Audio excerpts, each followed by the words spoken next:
In 1948, the all-white Nationalist Party rose to power in a general election. They attracted white voters by promising a restriction on black rights.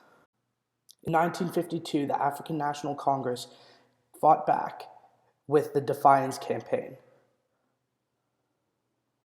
In 1953, the Bantu Education Act imposed different curriculum for black students. 1959 saw the formation of the Separate Homelands Act, separating blacks from whites. On March 21, 1960, 69 people were gunned down in Sharpeville for protesting the passbook laws. In 1962, Nelson Mandela was sentenced to life in prison along with 7 others involved in the African National Congress. In November of 1974, South Africa was expelled from the United Nations. June 1976 saw one of the bloodiest protests in South African history. About 600 students were killed in Soweto, protesting the apartheid government. In 1977, anti-apartheid protester and leader Steve Biko was killed by wounds he sustained while being held in police custody. In 1985, Steven Van Zandt formed United Artists Against Apartheid.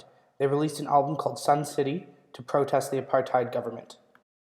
In 1986, Paul Simon released Graceland. The album used South African artists and was seen as a protest against apartheid.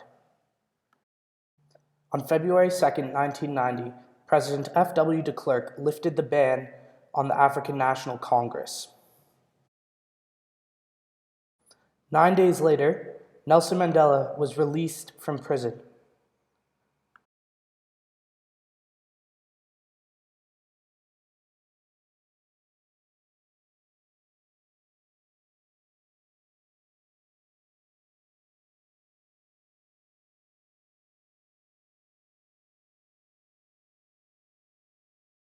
In 1993, Mandela and de Klerk won the Nobel Peace Prize together. On May 10, 1994, in the first general election that allowed all black South Africans to vote, Nelson Mandela was elected President of South Africa.